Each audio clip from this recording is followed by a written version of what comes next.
actually expected this to go to a Game 3. I think a lot of people were counting XiGua out of this series. No, that's a great point. I mean, he's seeded into winners bracket round 4, gets immediately paired against Lenok, Right. which is like super tough, goes out into losers bracket straight away, and then gets Squirtle. So a very difficult situation for him to be in. He is on the brink of elimination, but has just taken a game back. Let's go into game number 3 and see what he can do here. And so spawning down here in the bottom left corner, taking Game 2, actually holding a very, very well-timed Immortal Sentry all-in. It is Invictus Gaming's XiGua. And his opponent in the top right position, guys. Here on Entomb Valley, we have the red Protoss player representing Startail. It is Squirtle. Yeah, so man, that hold, I did not see that coming. I mean, he did a No, really don't nice worry job. about it, dude. Like, it's to be honest, that was that was a big thing as far as the game was Right. concerned. But more importantly, we're going into a game number 3 now. Apologies to the viewers, of course. That was a big thing to miss, unfortunately, that counterattack on screen there. But we'll try. Like we actually made sure between games there that we're not going to be missing that again. So Yeah, absolutely. hiccups like this do happen, and we extend our apologies. That was a big part of the end of that game. But don't worry about it, J. Morrow. We have a very important game number 3 here, and what I actually really want to talk about right now in this game is the emotion that's going through these players. And I think everyone will agree that when you get into such a stacked tournament and you're going through the bracket like XiGua has, where he gets dumped straight into the lower bracket, that's a really difficult position to be in. I mean, think about it, guys. What would you do if you were in his position and you get first put up against Lenok and then against Squirtle? That's just... that's one of like the worst case scenarios you can get going into a bracket like this. Welcome to IPL 5. So unbelievably difficult. Yeah, it's really, really scary to look at the brackets and I think it's really funny to think in most situations people always try and look for a group of death, where in this situation everybody's trying to look for an easier group, and I just don't think it could be found this time. So we'll see if he can hold it, though. He did a great job there in game number 2. I mean, he basically did. I mean, we saw the theme in game number 1 when he tried to get those Zerglings out on Metropolis. Sure. Obviously, that game didn't end very well with him, but he was trying his best to get those Lings into the base of Squirtle and try and do as much harassment damage as he possibly can. And that's basically how he won the second game. So can he do it again in game number 3? Squirtle's obviously going to be really, really aware of what XiGua is trying to do there, and he might not fall for the same thing again. Needs to be very careful there. Squirtle actually pylon blocking the natural expansion there, but XiGua going to immediately take the third. Yep, 6 Zerglings are in production to help clean up some of those pylons, and Squirtle playing a little bit safer this time, getting the forge first, getting a cannon right after. No gateway as of yet, which will be followed up here in just a moment. And so, I mean, he's already, kind of done a very macro-oriented build during the first game. The second game, he did a very, very precise timing. So, I mean, at this point, does he fall back and go towards the macro style and maybe push XiGua to the late stages, or does he try something different? It's such a difficult call to make. Like, you get... Oh, and here we go. Oh, wait, hold on. Are we going to see Lings move in there? No, he's just going to poke around and get taken out by the cannon, so all is good. I mean, when you're in this kind of position and... all sorts of mind games start coming into play. It's very, very difficult when you're on the brink of elimination of a tournament. The tension is just so unbelievably high. I wouldn't be surprised to see both players go into the mid-game and try and settle themselves, calm their nerves, and just get into the flow of things. So I don't expect this game number 3 to end very quickly. That's actually a really good point. I mean, a lot of players, I mean, like you were talking about, XiGua, he came into Winners Round 4, so he didn't get a chance to practice, to play some of the earlier on opponents, so he's actually got seeded directly up into it. So, I mean, this is what, his second, maybe third series of IPL 5, so, he's probably getting a little more warmed up now, especially playing against somebody as good as Squirtle.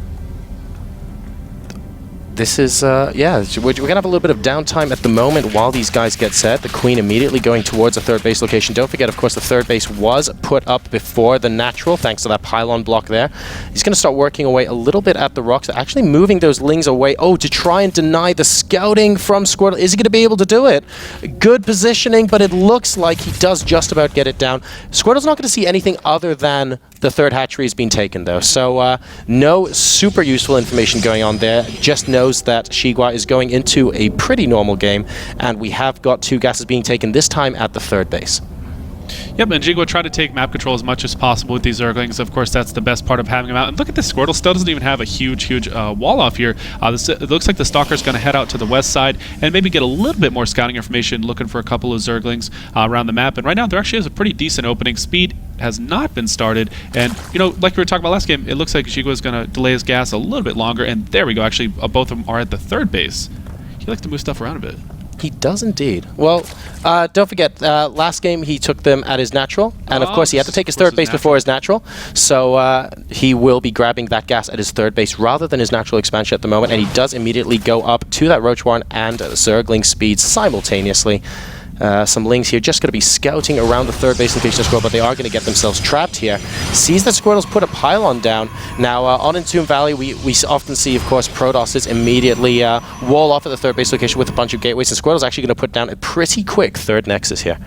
Yeah, that's a pretty decently early Roach Warren. The lair is on the way as well. Grabbing a third gas geyser in the main. And I'm wondering if XiGua might actually time this out a little bit. I mean, a lot of players always talk about it's impossible to break when Protoss goes for his third base. And actually, there's the gateway wall already started at the third. So this is going to be, with a couple extra cannons and maybe some sentries, this is basically impenetrable.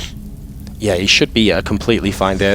Normally we see a cannon go down that can attack the rocks as well. This is not the case with Squirtle, but he will eventually, I hope, break down those rocks between his natural and the third. Very, very useful channel there when on the defensive. We're going to be poking forward now with the Zealot and 2 Stalkers, doing a bit of damage to that Queen. It looks like she will be able to stay alive, though, because we do have some Ling reinforcements coming in here from XiGua.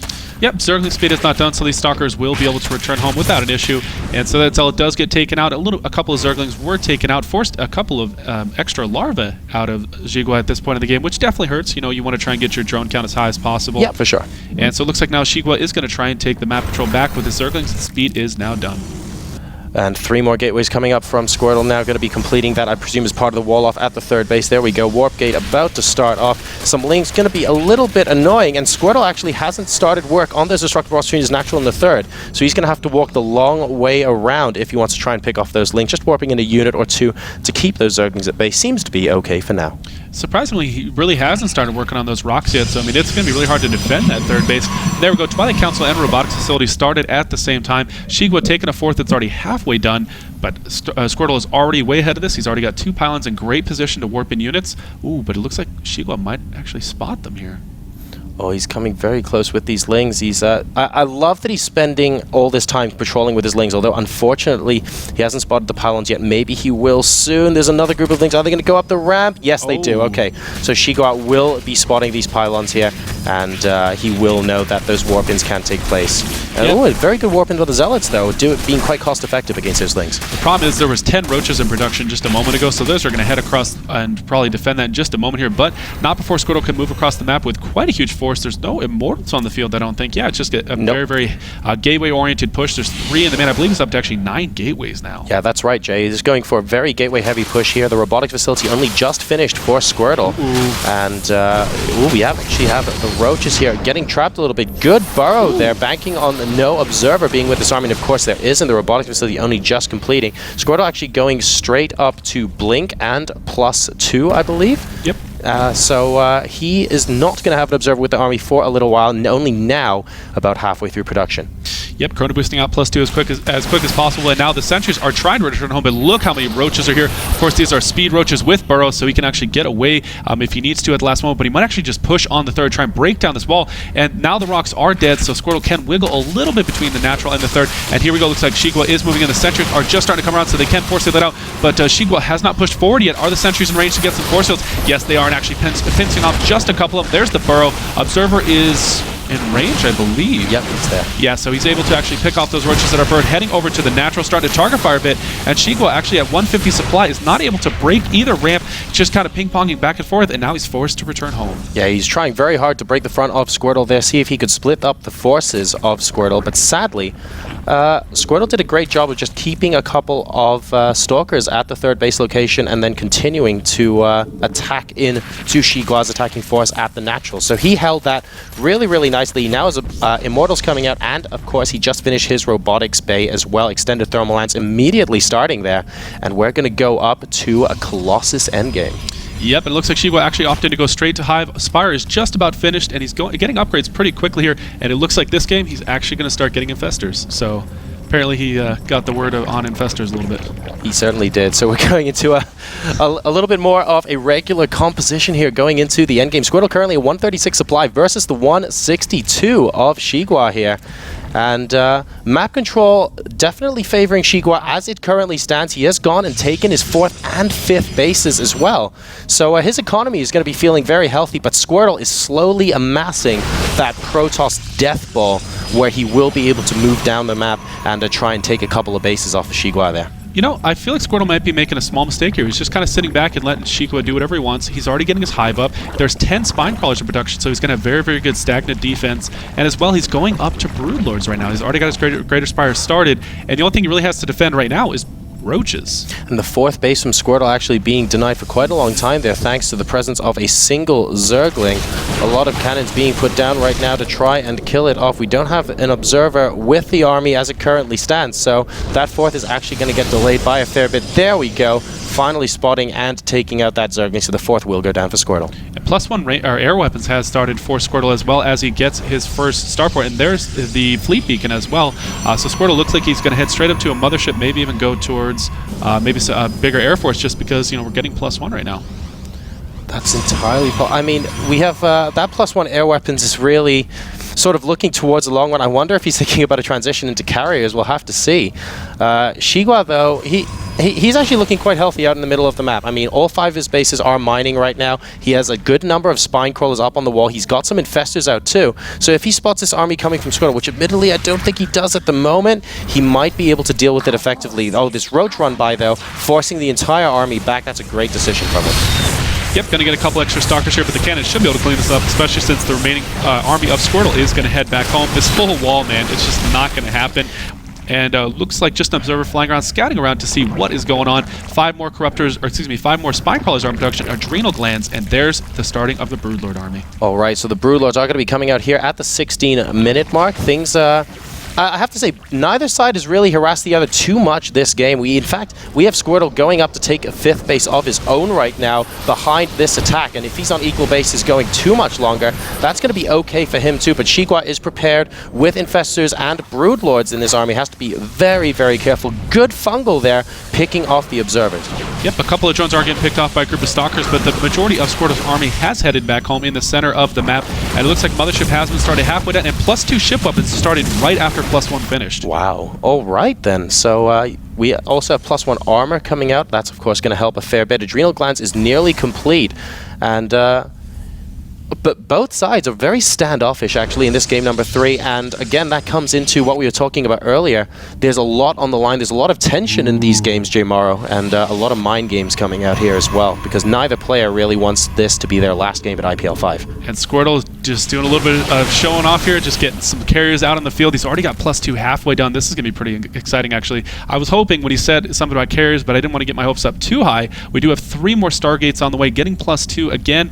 And right now, Squirtle's just trying to keep map control as much as he can, trying not to let the creep go by. And look at this. Look at the land sharks. Oh dear, we have the Infestors now moving out towards a 4th and 5th base location. Now, don't forget, the 4th base did have cannons put there, so XiGua has to be very careful to stay out of vision range of those cannons, so he will lose the element of surprise potentially. He's going to move into the 5th location, and possibly also see that there are cannons there. No, he's actually going straight behind the 4th, chucking out a couple of infested Terrans, and then releasing the rest of them as well, so he's going to see if he can take it down. This Nexus, a lot of DPS with those infested Terrans, more roaches coming into the natural expansion as well. And XiGua is everywhere at the moment. Squirtle has a couple of units near the 5th base of XiGua down there, but they're not actually doing anything at the moment. They could they're just warped in, just chilling out right now.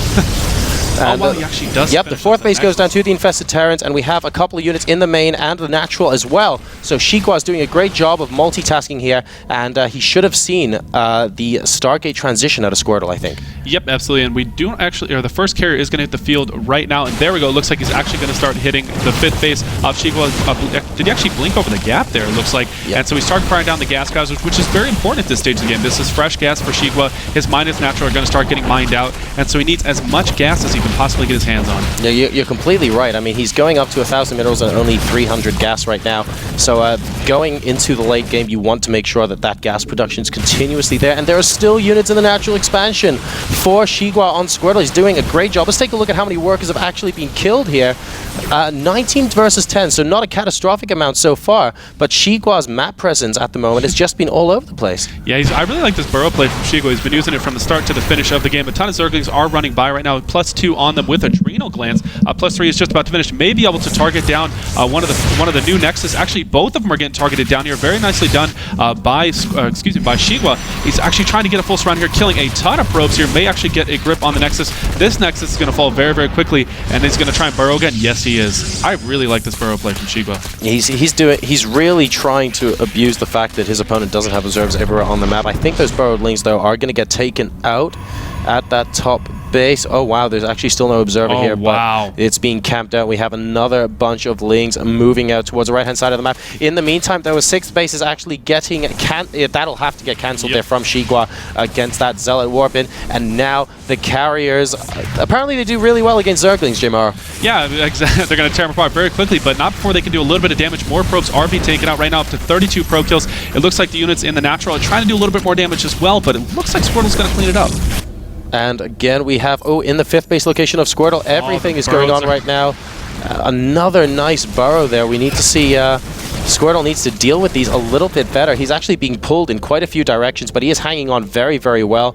He's got good upgrades, good tech. He's going to have a very healthy number of carriers soon, and he is still just about maxed out. So XiGua being very frustrating to Squirtle on a lot of fronts here, but Squirtle holding on like a champ. He really is, and if you look at their banks right now, XiGua actually only has minerals to spare now, 2,000 minerals, very small amount of gas, and Squirtle the opposite, 2,500 minerals, along with a ton of gas banked up. He does also have a ton of Broodlords on the field as well, though 14 Broodlords already. And those are going to be very pivotal going into the late game here. They're sort of hanging around the bottom half of the map, though. We haven't seen XiGua be really offensive with his Broodlords this game just yet. He hasn't been interested in pushing, and that's actually a little bit of a problem because Squirtle is now on 5 healthy mining bases, and he has a mothership out with maximum energy. So XiGua at the moment, he's playing it a little bit passive, I feel, and Squirtle is continuously just mining a lot more than Zergs would ideally like to allow a Protoss to mine at this stage of the game. That's an excellent point. Along with, he does actually have +3 on the way, which we really don't see +3 air weapons very often. It looks like we're getting +2 shields. So these carriers are going to be very, very beefy soon. Their DPS is going to be maximized. Along with, we are actually seeing XiGua go for some air upgrades, getting +2 for the Broodlords, along with, they already have 3/3 for melee. And here comes a ton of Blink Stalkers over to the natural. Some decent micro by Squirtle. And it looks he's trying to target down, just trying to get some of this gas cut off from XiGua. A lot of Blink Stalkers, like you mentioned, they're actually spreading themselves out just a little bit, going straight up the ramp into the main base as well. Has XiGua erred a little bit. The Greater Spire getting targeted down, and it will go down. The Transfuse going down it, but I don't think the upgrade will finish at all, and there we go. Really nice play there coming out of Squirtle, and simultaneously against the 5th base and the 4th base as well. The 4th should be sufficiently guarded with those Spine Crawlers, but the main base is where the damage is being done. And XiGua, unfortunately, just unable to get back fast enough, picking off, very, very nice there, pick off of that Colossus by those Corruptors, but it's these Blink Stalkers that are doing the damage right now. That was a nice recall by Squirtle as well. I thought those Colossi were just going to get eaten alive by the Corruptors. One of them did. Oh, and then the rest of them got recalled. Sure. And it looks like there's a pretty good amount of investors out on the field right now. 17 right now. Does clean up the remainder of the Stalkers. There was not a warp back. All the carriers are still sitting above the high ground here. Squirtle just freeing up a little bit of supply. These Zerglings still have not come into play. And so it looks like he's just kind of sitting back right now. Oh, are we going to get a bunch of Archons here? Oh, that is a lot of Templar. We have Psionic Storm on the way as well, so we're not going to go immediately into Archons by the looks of things. Squirtle, he has to start thinking about a major push against XiGua, because XiGua has now taken completely the bottom half of the map. And Squirtle needs to think about either completely locking out the top half and stopping XiGua from doing these great Zergling run-bys that he's been doing all series long, and trying to kill him. XiGua is now back in the middle of the map. Those Blink Stalkers bought Squirtle a lot of time, and he does have a lot of air units coming out. Void Rays being mixed in with the carriers now as well. It's a really, really interesting composition coming out from Squirtle right now. +3 is now done, so these carriers are doing a ton of damage if they actually get involved here. +1 air weapons and +2 shields is now done. I mean, that's a really, really weird thing to say. And look at the Templar on the field right now. We do have Storm completed right now. He's gonna have 10 Templar plus 11 actually, and so he's gonna have 11 Templar total, along with this massive carrier army, a mothership. I mean, what more could a Protoss want? We have an air Protoss endgame here. coming up against XiGua, but what we haven't seen yet, ladies and gentlemen, is that big engagement. Both sides very standoffish as it currently stands. Squirtle not really remaking a lot of those Blink Stalkers. He used them to try and snipe off the Greater Spire, which he did successfully do, and try and pick off some of the tech inside the main base of XiGua, and then he is just remaxing on as much of that air as is humanly possible. Meanwhile, though, XiGua has just been consistently getting up to that wonderful Broodlord Infestor endgame composition here. Let's see what he ends up doing with that. In fact, what are his upgrades like, Jmaro? How are those Broodlords looking? They're currently at 1-1 for the actual Broodlords. The Broodlings are at 3-3. He's actually getting +2-2 right now, and he's actually getting +2 weapons for his infested Terrans.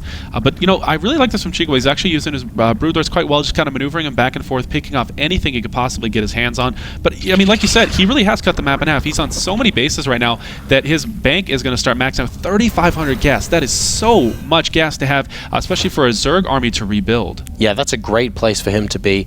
He just needs to get some more minerals in the bank, but of course the gas is often the more scarce resource late in the game because so many of those late game units are very, very gas heavy. Squirtle even sending a couple of probes to their doom right now to try and free up supply and get as large of an army as possible. The current work account right now at this point of the game is 63 drones to 64 probes, so neither side really sacking a lot of workers just yet to maximize that army. But my goodness, look at this! Just testing out his skills on those rocks there, and they disappeared like nobody's business, Jmaro. This is looking pretty scary from Squirtle's point of view. Yeah, the DPS of those carriers is going to be amazing. I can't wait to witness it, especially with how many carriers he currently has on top of Psionic Storms. And Archons. And Archons, yeah. He's getting +2 armor and +3 shields right now. I really want to see this engagement, but look what XiGua's doing, man. He's actually stacking a ton of Spine Crawlers and Spore Crawlers out here in the middle of the map. He knows that Squirtle's going to have to walk across the map at some point, otherwise he's just going to keep taking bases. Now, that's a very good point, actually. XiGua is sitting back, but he's not sitting back and doing nothing about it. He's sitting back and constantly expanding to different locations, which is great, because he's going to be able to slowly build up more of a bank as well. But at the same time, though, Squirtle has been on 5 base comfortably for a while now, and the only things he can really do is take the 6th and 7th bases on the top half of the map before this engagement from XiGua happens. So I don't think it's possible to stall the big fight for very much longer. Yeah, XiGua's done a great job of denying these top left bases from Squirtle as long as possible with these burrowed Zerglings along with the run-bys in combination. He's done a really, really great job so far. He has the Xel'Naga Watchtower, so he knows exactly where his opponent is at almost all times. And it looks like Squirtle is moving down to the right side. Is he going to try and loop around this crescent, or is he just going to go for a straight engagement?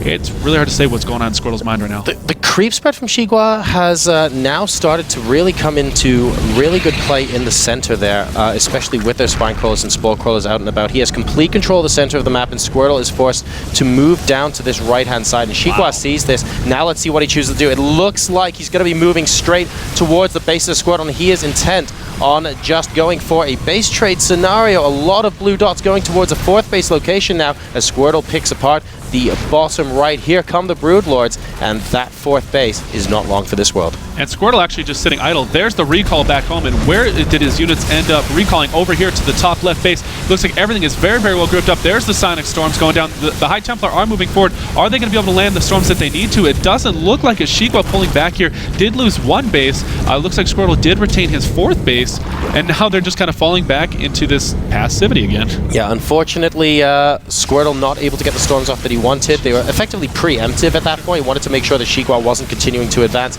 and both sides retreating back into the middle of the map. But Squirtle picking apart a little bit of creep there, and then deciding, well, hang on a second, I'm going to wait until I get into a better position, and both sides just moving back. But there's still a couple of units for Squirtle, though, in the bottom right-hand corner, and a couple of Void Rays just continuously being really frustrating here, preventing that hatch from going down once again. But XiGua is going to attempt to retake that 4 o'clock position. Yep, and it looks like XiGua's going to get as many Corruptors out on the field as he possibly can get. He's going to have +3 for this, along with the Infestors, which is the combination he needs in order to deal with this. Look at this Void Ray, man, just killing everybody off.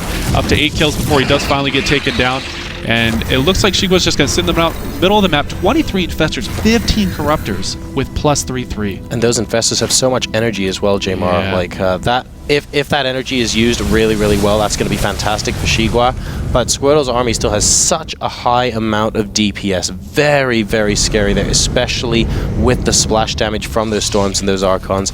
And this is going to gear up to be a very, very explosive and also potentially very quick final fight. I agree, and you know what? XiGua actually having his Broodlords away from the remainder of his army is very, very risky, because if Squirtle was able to scout that and take advantage of it, XiGua could just be destroyed by it. I think that's a great point. He needs to...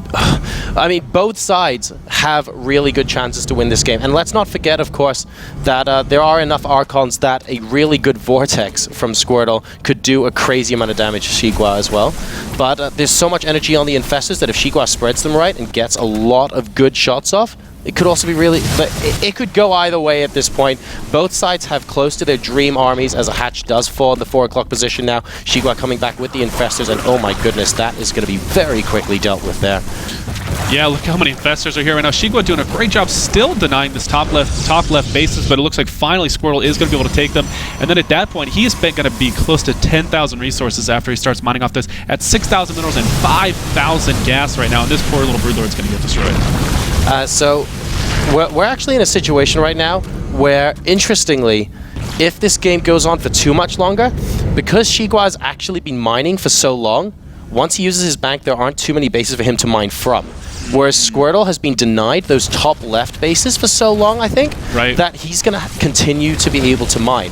So obviously, it still all comes down to the big engagement, but after the big engagement, if for some reason both sides are on low supply, then Squirtle is going to be mining more than XiGua. That's going to be that's going to make for a really, really interesting dynamic. But look at this. XiGua he's so unbelievably patient here, guys, just moving all his spine crawlers up. He's almost at the 4th base location of Squirtle. He's just being so patient here. It's reminding me of almost like a Zerg player for Thorazane.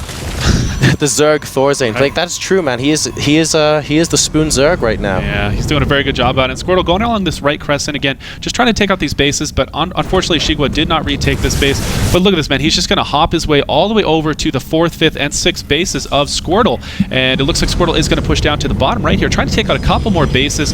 But I don't know, man. XiGua throwing down a ton more of Infested Terran. They do have +3 attacks, so they do so much DPS. And he just wants to take out these Nexus as quickly as possible so he can stop Squirtle from mining. Okay, well, this looks like... we have another recall, I believe. And yes, he is going back up into that 5th base location. Going to try and come back out and stop these Broodlords from taking everything out. The Nexus is under real danger. And some of these Broodlords actually caught very out of position. These Void Rays picking them apart oh so quickly from Squirtle. And this is the kind of... Beautiful fungals, though. Look at these Archons, though. They're trying to pick apart the Corruptors very quickly. So many mini engagements going on here. And in the bottom right, Squirtle's actually taken apart that base as well in the same time. 3 carriers still there. The main engagement still going on, though, here in the top left. A lot of Infestors bunched up there, but there's not too much Squirtle can do about it right now. The High Templar can't get close enough. And it looks like both sides are plummeting in supply, but XiGua is remaining alive with the Broodlords. Has he done it? Yeah, that's the one problem with carriers, man. They take so long to build. Even with Chrono Boost, they take so long, and these Infestors are just regenerating energy. So this is like an infinite army if you give it long enough time. XiGua's just going to keep throwing down these Infestors with +3 ranged attacks. He still has quite a healthy amount of Broodlords left. There are 3 carriers over here tearing apart a lot of the hatcheries of XiGua, but I think Squirtle might be in a little bit of trouble here. I think so. He's down to 110 supply versus 141 from XiGua. Oh, the Mothership at 80 shields, and there's the Vortex actually used to prevent it from dying, but there are Infested Terrans about to spawn directly underneath it, down to 31 HP, and the Mothership falls. Squirtle dropping below 100 supply. This is looking great for XiGua right now. He's crucially kept his Infestors alive here, and he hasn't lost all... It's not like he's lost all of his gas-heavy units, and he has to slowly remake them all. He has a healthy number of Broodlords. He has a good number of Infestors. We actually see some damage getting done at the 4th base location. Those 3 carriers trying to do what they can, but XiGua just slowly marching towards Squirtle's top right-hand corner of the map, and our Chinese Zerg player is looking like he's in a good position here. Can Squirtle rally and get enough units out to push this back? Archons are a great idea to start off with, though. Yeah, the problem is XiGua is not dealing with these carriers down at the bottom. Lost yet another hatchery. Guess how many workers he currently has? He has 13 workers on the map right now. He is not mining basically from anything. Actually, both players very, very minimal income, and it looks like actually Squirtle's going to group up one more time. Might actually push on top of these Infestors, and they are starting to run dry. And with that many Archons, actually, he might stand a good chance here because the AoE damage is great. Good blink forward. We need to use that Infestor energy very wisely here. We saw a good fungal and a whole bunch of Infested Terrors, but the Archons are doing so much splash damage. Squirtle is fighting back. The Broodlord numbers are dwindling, and he might he might come back here. Yeah. This is insane. Is there an observer there to pick off the infestors, or are they going to get away? It looks like they may actually wiggle their way away, but some of the Archons are starting to move in the direction of. But these carriers are still alive down here, just doing a ton of damage. 82 supply to 70. Both players at very minimal income. XiGua back up to 500 minerals per minute here, it looks like. And so, man, this is crazy. And look at XiGua's reconstructed army here. A ton of Corruptors with Overseers actually going to pick off the rest of these carriers. But what does he have to deal with the ground army? This is such a cool move from Squirtle there. He's down to 67 supply, but he used those Archons so effectively against the rest of what XiGua had. XiGua currently at 87 supply, and Squirtle going to come into, I wouldn't want to mess with that place. That Spine Crawler, Spore Crawler jungle there is that's going to delay Squirtle a lot, and he can't afford to be losing units right now. Yeah, he has 0 income right now. He actually does not have enough money to do any sort of new Nexus. Only 10 workers on the map for Squirtle, and XiGua's actually in a comfortable spot now. He's got a ton of Spine Crawlers up here, and he's just saying, you know what? I'm just going to sit up on top of this hill, keep mining, and Squirtle, you can do whatever you want because I know you really don't have any new bases available. This is absolutely insane stuff going on here, guys, in game number 3. One of these guys has to bow out of the tournament at this stage. We are going into the 42-minute mark right now, and oh my goodness, a huge engagement here on the left-hand side. Squirtle trying to break this left-hand side base because that is where XiGua is mainly mining from right now. Can he do it, though? I don't see it happening, man. There's a couple more Infested Terrans going down. There's no more actual Brood Lords, I don't think. I can't really tell with all this Zerg units here, but the last few Spine Crawlers may be able to clean up. Look at the Spine Crawlers just walking up, just about to root themselves, and there's the GG from Squirtle. Wow. Oh my goodness. I wish I would have put money on XiGua. I wish I would have made a bet with you, or anybody for that matter, of XiGua beating Squirtle. In a 43-minute epic, ladies and gentlemen, XiGua manages to come back and defeat Startail Squirtle 2-1 to advance in the lower bracket, and that means Squirtle right now is out of the tournament. Second place runner-up last year gets knocked out in the losers to our Chinese player XiGua. Very, very well done. Really well played there, guys, and I'm really looking forward to see if XiGua can up his game and continue his good run through the losers bracket here. Commiserations to Squirtle. That was an insane game number 3. Obviously, that game lasted a long time, guys, so we're currently running a little bit behind schedule, so we're going to go straight into a commercial break, and when we come back, the next best of 3, more StarCraft action here from IPL 5.